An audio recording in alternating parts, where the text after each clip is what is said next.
Good morning, Facebook friends and acquaintance. Many of you know me. This is Pastor Destiny Holiday, and we are having a study this morning on the book or the life of David. Many of you know about David. David was a man that God raised up for his glory. David didn't look like much when he got started. David was a shepherd boy. He worked in his father's field tending the sheep. And you know, if you know anything about Israel, been there, where they tend the sheep at are very, very windy, and the sand and the dirt. You know, you see the construction sites. That's the way it looked. They wear the white around their heads. A lot of times they got a stack. That's another whole ministry by itself when they talked about how those shepherd boys would touch the sheep, and the sheep would just follow. You know, it was just so amazing. But we're going to just study the life of David today and just talk. We're going to begin at chapter 16, and we'll read it. You know, we'll discuss it and talk about it. But just to give you a little background on David, David was the great grandson of Ruth and Boaz. In the book just before that, that was his grandmother. And David was also part of the line of the Messiah, Jesus. David started, as I said before, as a shepherd boy. That's his start. You know, a lot of times we start with something and, you know, we think, oh my goodness, this is where I'm going to end up. This is where I'm going to do all my life. This is where I'm going to stand. And you can't see in the Father, especially the times when you're going through. It is like the place that David was in the field. It would get to be all foggy and dusty, and sometimes you got to close your eyes, you know, and you don't know it. Just you don't have that understanding. You see where you're at, but we don't a lot of times see where we are going. But I love the book of David. I love the book of David. It is amazing to me. David, God sent Samuel down to David's house, and he said, I want you to go down and I want you to anoint Jesse's son. So Samuel the prophet went down, and he said to Jesse, he came in and he brought his boys out. And so Samuel said, just to make it short, Samuel said, these are not the ones. Is there another? But sometimes we look at people, or people look at us and think, you know what, there's nothing to us. They, you know, a lot of times people look at you according to the way you dress, the way you talk, the way you act. They more receptive to you. So Samuel said, the prophet, he said, is there another?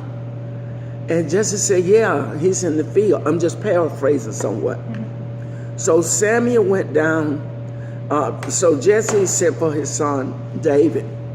So even when David was very young, God anointed David by the hands of Samuel, but he did it privately with his family. He did it because he had a plan for David. And you know what? A lot of times we don't think God has a plan for us. You're like, what happened? Why did I end up in this place? Why did I end up with this happening? We don't understand. But just like God had a plan for David, he have a plan for us. And that's you know what I would like for us to understand today. That God, and it's amazing, even in the places that we are in life, not particularly where we are right now, but the places where we are in life. It just look like everything is broken, everything is tore up. But you know what? Let me just sort of go off a little bit. This is the birthing of a diamond. Actually, it's a Bible study. And the name of my women group is open for men now. It's it's amazing because the birthing of a diamond, and that diamond is you. That diamond represents us as a whole. You know, a lot of when we are born, we don't know what we're going to look like. We don't know what life's going to bring. Our parents don't. But each person that's birthed is birthed for a purpose. And that if you would write anything down, I would like for you to know this. You have a purpose. You have a purpose, and God has a plan for your life. Sometimes we have stops, but that's not where we are going. We just have stops. So anyway, the birthing of a diamond is a ministry that talks about the diamond in the rut, and that's us. David, at some points in his life, he was in the rut, but God was making him just like he's making us. And that's what I want to encourage this morning. That I hope that you're encouraged. Because you know there's areas that might be in the rut in your life, my life, or whoever life.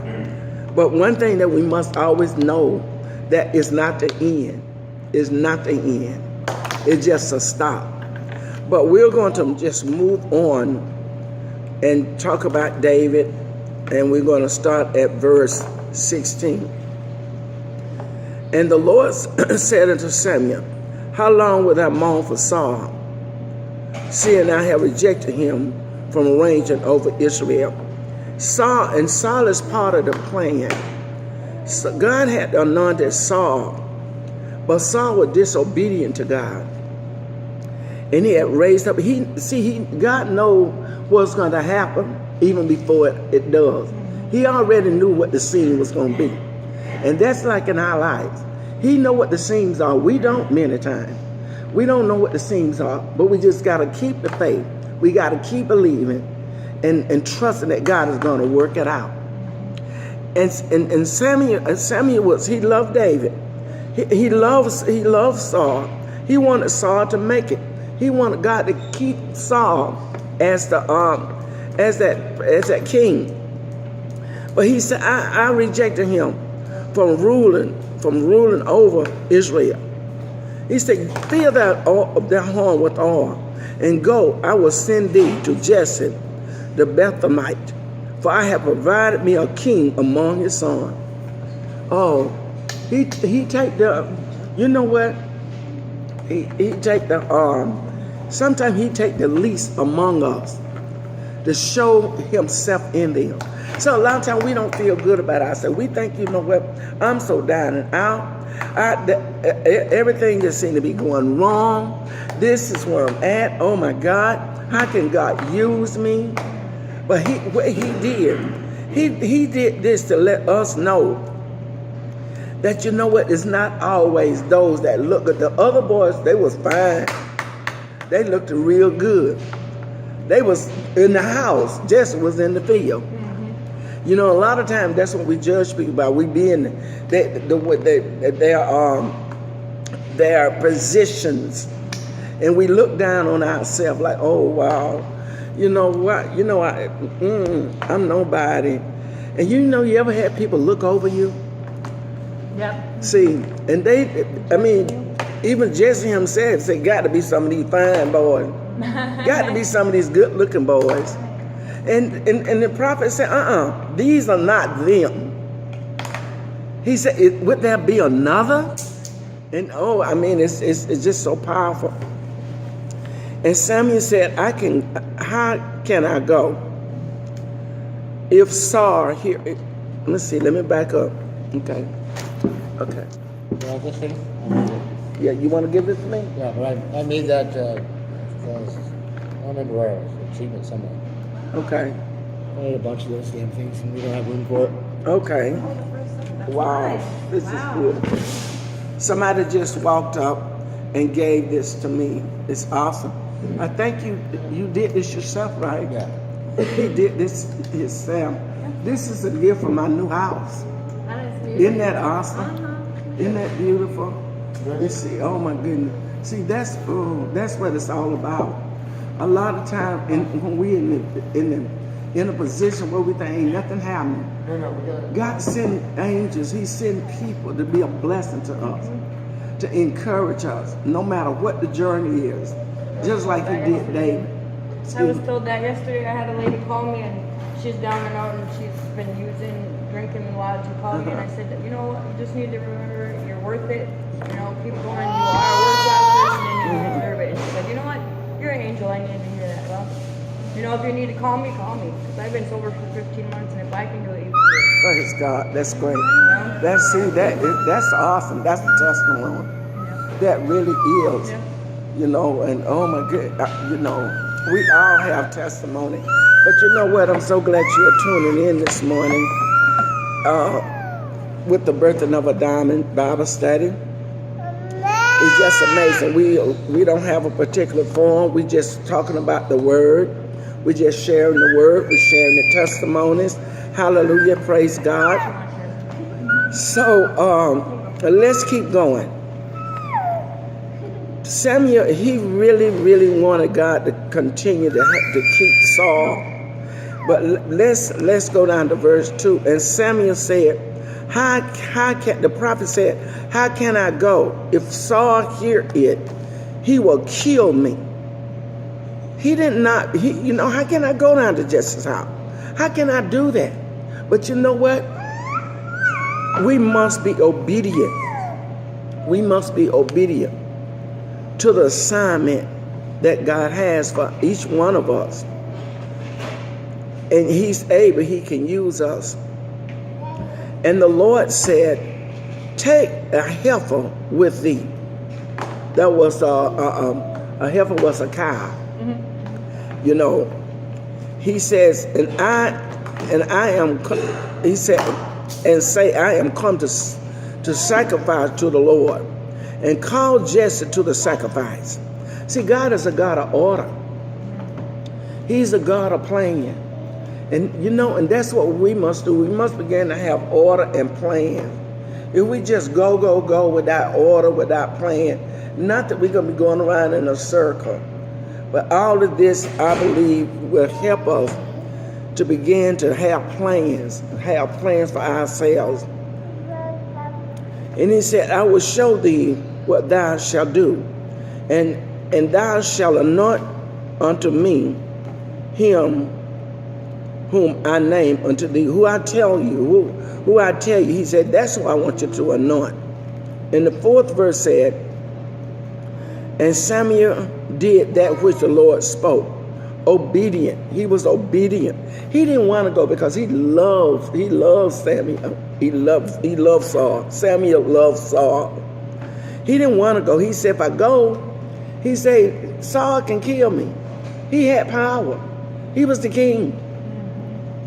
And he was like, wow. But you know what? He did not fear Saul enough to disobey God. And that's why we must continue on, no matter how hard it gets. And no matter what's going on, we must continue. That's why it's so important that we know who God is in our everyday life, our everyday walk. And when we know who He is, you know what? We can be strengthened, and we can come out of dilemmas. We can come out of things that we never thought we probably could. You know, if I could just, I want to encourage this morning. I remember being young with 6 kids, 4 of them having sickle cell anemia disease, not the trait, but the disease. And I got divorced in that time. And I was left alone with my 4 sick babies that was body aching and pain, crying out, help me, mama.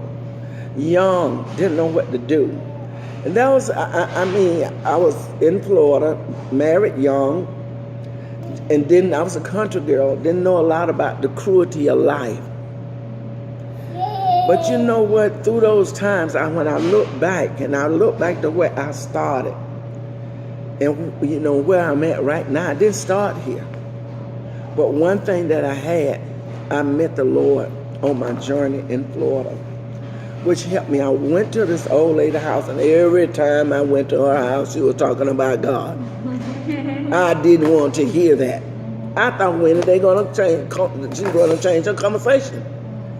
But I'm like, oh my! But then I couldn't stop going. So I believe because I continued to go, there was a seed planted in me. And I believe as we walk through this way, there's many Christians in this place. There's many people that love God in this place. But a lot of time we are judged because we are in this place. But you know what? We're not going to get ahead of ourselves. But I want to say, you know what? David, he was in the cave. He had to run. He had to hide out. And so sometimes we have to be in a hiding place. But that's not the end, it's the beginning. Oh, I mean, I'm just like, oh my God, we're going to change this a little. Would you like to say something, please? Because I'm telling you, I'm about to preach. I want to teach.